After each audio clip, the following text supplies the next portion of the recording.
Yeah, great to have you back on the channel. In the comments under my last video, there was a request for an analysis of silver. And of course, I'm happy to deliver it here. What we're looking at is the weekly silver chart in logarithmic scale. By the way, I exclusively use logarithmic charts, and why you should do the same, I'd explain in one of my upcoming educational videos on Elliott-Waves. So stay tuned for that. Now, back to silver. Here I want to provide both the broader context, which is always crucial, as well as a current day-to-day analysis on the chart. Starting with the weekly chart, we can see from 1991 to 2011 a large, impulsive first wave, followed by a wave 2 correction that concluded during the COVID crash in 2020. Since then, we've been in a large third wave, or as I like to call it, the filly.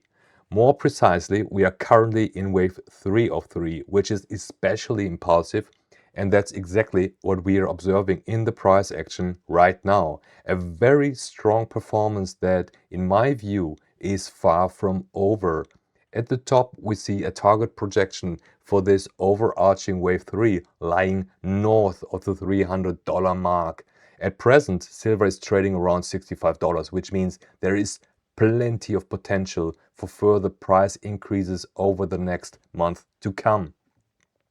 Of course, markets do not move in straight lines, but in waves, and even the strongest impulses are accompanied by interim corrections.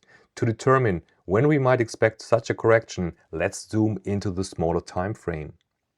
Here on the daily chart, we see at the bottom left the completed overarching wave 2 in March 2020. Since then, the larger wave 3 has been unfolding, consisting of an internal 5-part structure shown here in yellow. First, we had a 1-2 setup, and now we are in the yellow wave 3.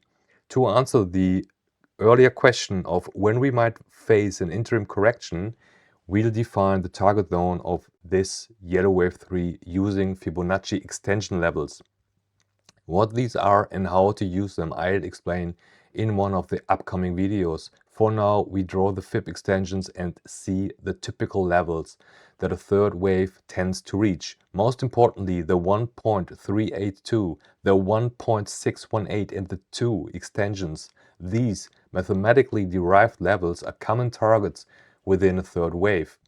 Depending on how bullish the market is, price may overcome these resistance zones where some traders tend to take at least some profits. Currently, we exactly at the 1.382 Fib extension level, and what we can see is that the price is about to break through it. That's why I believe silver has a good chance of reaching and testing the next Fib level around $81. The internal count of various subwaves shown here in Roman blue, though I won't go into detail, also allows for further extensions, which is exactly what should happen if silver is to reach the overarching target of at least $300. After the yellow wave 3, we'll face a larger correction in wave 4 before the overarching bullish trend continues in wave 5. And it's precisely this fifth wave that should catapult us into the $300 region. At this point, I'd love to hear your thoughts. How high do you think silver can climb? Is $300 realistic or far too conservative? Let me know in the comments, and if you want to stay updated on when wave 4 begins and how deep that correction might go, subscribe to the channel so you don't miss anything on precious metals, Bitcoin, crypto, stocks, and of course to learn how Elliott-Waves can help you better understand market structure. I look forward to your feedback. Have a great day. Ciao, ciao.